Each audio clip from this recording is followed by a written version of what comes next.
Chapter ಶುರು ಮಾಡೋಕ್ಕಿಂತ ಮುಂಚೆ ಹುಡುಗರ ಒಂದಷ್ಟು ವಿಷಯಗಳು ಗೊತ್ತಿರಬೇಕು. ಸರಿನಾ? ಮೊದಲನೇದಾಗಿ, light usually travels in a straight line. It change direction if it hits a shiny surface or a transparent medium.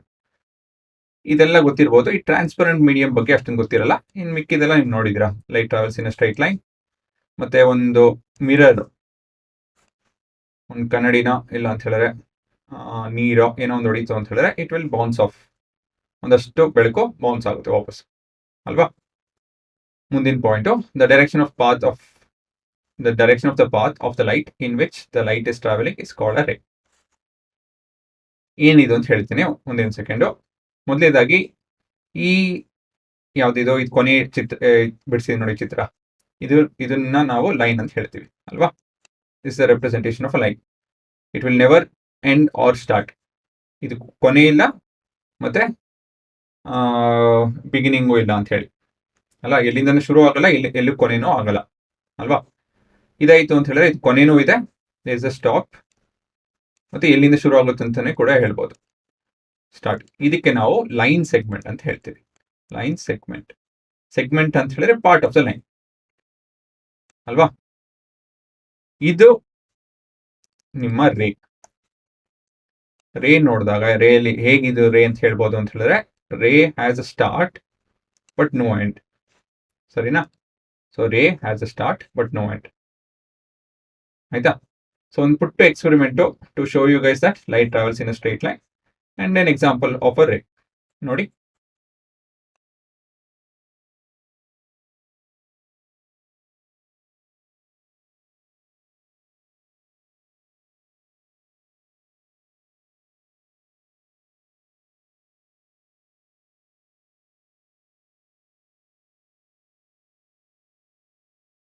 ನೋಡಿದ್ರಾ? ಮುಂದಿನ ಪದ beam. Beam is a stream of light and is shown by number of rays. ಒಂದಷ್ಟು ray together put together is your beam. ಅಷ್ಟೇನೇ ಇಲ್ಲ, ಆಯ್ತಾ? ಒಂದು 2 ರೇಯಿಂದ ಹಿಡಿದು ಎಷ್ಟು ಬೇಕಾದ್ರೂ ರೇ ತಗೊಂಡು ಅಂತ ಹೇಳಿದ್ರೆ, ಆಯ್ತಾ, ಅವೆಲ್ಲ ಸೇರಿಸಿ ಬೀಮ್ ಅಂತ ಕರಿತೀವಿ. Beam can be parallel, diverging, converging. ಸರಿನಾ? ಬೀಮ್ ಅಂತ ಹೇಳೋದು ಏನಂತ ಹೇಳಿದ್ರೆ, it is made up of set of rays. ಎಷ್ಟೊಂದು ರೇ ಒಟ್ಟುಗೂಡಿಸಿದ್ರೆ ನಿಮ್ಮ ಬೀಮ್ ಆಗುತ್ತೆ. ಬೀಮ್ ಒಂದಷ್ಟು ಲೈನು ಪ್ಯಾರಲಲ್ ಆಗಿರ್ಬೋದು, ಇವಷ್ಟು ಲೈನು, ಇಲ್ಲ ಅಂತ ಹೇಳಿದ್ರೆ ಡೈವರ್ಜಿಂಗ್ ಆಗಿರ್ಬೋದು, ಇಲ್ಲ ಅಂತ ಹೇಳಿದ್ರೆ ಕಾನ್ವರ್ಜಿಂಗ್ ಆಗಿರ್ಬೋದು. ಪ್ಯಾರಲಲ್ನೇ ಗೊತ್ತಿದೆಯಲ್ಲ, ಪ್ಯಾರಲಲ್ ಬಗ್ಗೆ ಏನು ಹೇಳೋದಕ್ಕೋಗಲ್ಲ ನಾನು, ಗೊತ್ತಿರುತ್ತೆ. ಡೈವರ್ಜಿಂಗ್ ಅಂತ ಹೇಳಿದ್ರೇನು, ಒಂದ್ ಕಡೆಯಿಂದ ಸ್ಪ್ಲಿಟ್ ಆಗೋದು, ಎಲ್ಲೆಲ್ಲೋ ಹೋಗೋದು, ಒಂದು ಮೂಲೆಯಿಂದ ತರ ಹೋಗೋದಕ್ಕೆ ಡೈವರ್ಜಿಂಗ್ ಅಂತ ಹೇಳ್ತಾರೆ. ಕಾನ್ವರ್ಜಿಂಗ್ ಅಂತ ಹೇಳಿದ್ರೆ ಒಂದು ಮೂಲೆಗೆ ಸೇರೋದು. ಆಯ್ತಾ? ಇಲ್ಲಿ ಮೂಲೆ ಅಂತ ಹೇಳೋದಕ್ಕಿಂತ ಒಂದು ಪಾಯಿಂಟ್ಗೆ ಸೇರೋದು ಅಂತ ಹೇಳ್ಬೋದು. ಡೈವರ್ಜಿಂಗ್ ಅಂತ ಹೇಳಿದ್ರೆ ಒಂದ್ ಕಡೆಯಿಂದ ಶುರು ಹಾಕೊಂಡು ಎಲ್ಲ ಕಡೆ ಹೋಗೋದು. ಸರಿನಾ? ಡೈವರ್ಜಿಂಗ್ಗೆ ಕಾನ್ವರ್ಜಿಂಗ್ಗೆ ಇದು ಪ್ಯಾರಲಲ್. ಇವೆರಡಕ್ಕೂ ಒಂದು ವಿಡಿಯೋ ಇದೆ, ಅಬ್ಸರ್ವ್ ಮಾಡಿ.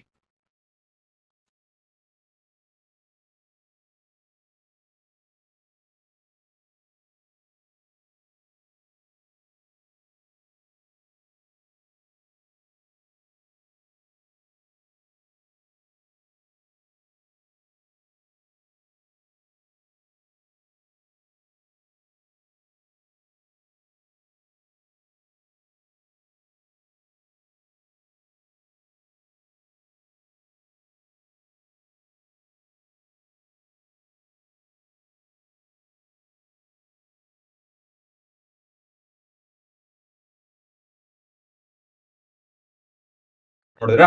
ಡೈವರ್ಜಿಂಗ್, ಕಾನ್ವರ್ಜಿಂಗ್ ಅಬ್ಸರ್ವ್ ಮಾಡಕ್ಕಾಯ್ತಾ ನಿಮ್ಗೆ? ಏನ್ ನೋಡಿದ್ರಿ ಅಲ್ಲಿ? 2 ಲೆನ್ಸ್ ಇತ್ತು, ಆಯ್ತಾ? ಇವೆಲ್ಲ ಲೆನ್ಸ್ ಇತ್ತು. ಇದನ್ನ ಮುಂದಕ್ಕೆ ಹೋಗ್ತಾ ಹೇಳ್ಕೊಡ್ತೀನಿ. ಮೊದಲೇ ಎಕ್ಸ್ಪೆರಿಮೆಂಟ್ ಅಲ್ಲಿ ಕಾನ್ವರ್ಜಿಂಗ್ ಆಗ್ತಾ ಇದೆ. ಸರಿನಾ? ಇದು ಲೆನ್ಸು, ಇದು ನಿಮ್ಮ ಲೆನ್ಸು, ಇಲ್ಲಿ ನಿಮ್ಮ ರೇ ಈಗ ಹೋಗಿ ಹೀಗೆ ಹೋಗ್ತದೆ. So this is converging.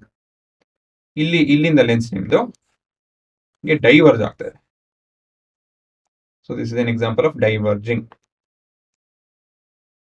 Diverging ಅಂತ ಹೇಳಿದ್ರೇನು, ಇಲ್ಲಿಂದನೂ ಬಂದು ಆಯ್ತಾ ದೂರ ಓಡೋಗ್ತಾ ಇದ್ದಂಗೆ ಇದು ಡೈವರ್ಜಿಂಗು. ಕಾನ್ವರ್ಜಿಂಗ್ ಅಂತ ಹೇಳಿದ್ರೆ ಒಟ್ಗೂಡ್ತಾ ಇರೋದು ಈ ರೀತಿಯಲ್ಲಿ. ಇದು ಕಾನ್ವರ್ಜಿಂಗು, ಇದು ನಿಮ್ಮ ಡೈವರ್ಜಿಂಗ್. ಸರಿನಾ? ಎಕ್ಸಾಂಪಲ್ ಆಫ್ ಪ್ಯಾರಲಲ್ ಲೈಟ್ ಬಂದು ಸನ್ ray. Sun ray that reaches us is an example of parallel rays, ಇಲ್ಲಾಂದ್ರೆ ಪ್ಯಾರಲಲ್ ಬೀಮ್ ಆಫ್ ಲೈಟ್. ಹೇಗೆ why is light from sun parallel to us? ಏನಕ್ಕೆ ನಮ್ ಸೂರ್ಯ ಎಲ್ಲಾ ದಿಕ್ಕಲ್ಲೂ ಬೆಳಕು ಕರೆಸ್ತಾನೆ ಅಲ್ವಾ? ಈ ಕಡೆ ಆ ಕಡೆ ಅಂತ ಏನಿಲ್ಲ, 360 ಡಿಗ್ರಿಯಲ್ಲಿ ಎಲ್ಲ ಕಡೆ ಹೋಗುತ್ತೆ ಸೂರ್ಯನ ಕಿರಣ ಅಲ್ವಾ? ಆದ್ರೆ why is that we are considering it to be parallel? ಯಾಕಂದ್ರೆ ಹಿಂಗ್ ಹೋಗ್ತಾ clearly this two are not parallel ಅಲ್ವಾ? ಪ್ಯಾರಲಲ್ ಅಂತ ಹೇಳಿದ್ರೇನೋ ಎಲ್ಲೋ ಮೀಟ್ ಹಾಕೊಡುದು, ಹಿಂದೆನಾಗಿಲಿ ಮುಂದೆನಾಗಿಲಿ ಮೀಟ್ ಹಾಕೊಡುದು. ಆದ್ರೆ ಸೂರ್ಯನ ಕಿರಣ ಎಲ್ಲ ದಿಕ್ಕಲ್ಲಿ ಹೋಗುತ್ತೆ, ಪ್ಯಾರಲಲ್ ಅಲ್ಲ. But why is that we are considering parallel? Parallel ಅಂತ ಏನಕ್ಕೆ ಹೇಳ್ತಾ ಇದ್ದೀನಿ example? The light that reaches us, ನಮ್ಗೆ ಯಾವ್ದು ರೀಚ್ ಆಗುತ್ತೋ, ನಮ್ಗೆ ಯಾವ್ದು ತಲುಪುತ್ತೋ ಅದು ಪ್ಯಾರಲಲ್ ಅಂತ ಹೇಳ್ತಾ ಇದೀನಿ. ಏನಕ್ಕೆ ಅಂತ ಬಿಡ್ಸಿ ಹೇಳ್ತೀನಿ ನೋಡಿ. ಸೂರ್ಯ ಮತ್ತೆ ನಮಗೂ 8 ನಿಮಿಷ ದೂರದಲ್ಲಿ ಇದ್ದಾನೆ, ಇಂಟು 60 ಸೆಕೆಂಡು ಆಯ್ತಾ, ಇಂಟು ಸ್ಪೀಡ್ ಆಫ್ ಲೈಟ್. ಬಿಡ್ಸಿ ಹೇಳ್ತೀನಿ, ಇದು ಈ ಭಾಗ ಟೈಮ್, ಈ ಭಾಗ ಸ್ಪೀಡ್. ಸ್ಪೀಡ್ ಇಂಟು ಟೈಮ್ ಏನಾಗುತ್ತೆ ಹುಡುಗರ? Speed into time is your distance. ಸರಿನಾ? Distance of what? ಇಲ್ಲಿ distance of sun from earth or earth from sun. Approximate ಆಗಿ ಇಷ್ಟು ದೂರದಲ್ಲಿದ್ದಾನೆ ಸೂರ್ಯ. ಒಂದು.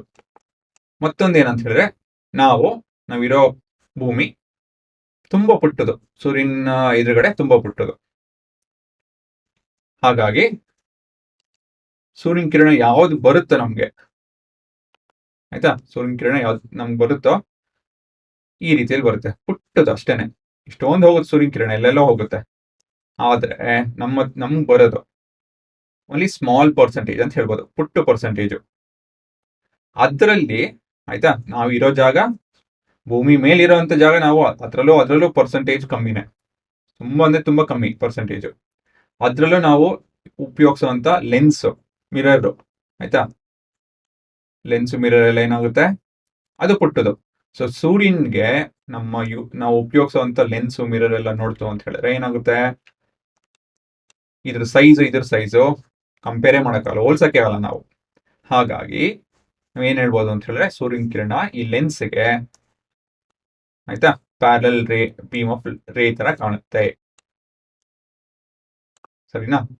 ಸೂರ್ಯನ ಕಿರಣ ಹೇಳ್ಬೇಕು ಅಂತಂದ್ರೆ ಪ್ಯಾರಲಲ್ ಬೀಮ್ ಆಫ್ ರೇ ಅಲ್ಲ, ಆದ್ರೆ ಇದಕ್ಕೆ ಎಂತದ್ದು, ಲೆನ್ಸ್ಗೆ ಪ್ಯಾರಲಲ್ ಬೀಮ್ ಆಫ್ ರೇ ಅಂತ ಹೇಳ್ಬೋದು ಆರಾಮಾಗಿ, ತಲೆ ಕೆಡ್ಸ್ಕೊಳಂಗಿಲ್ಲ.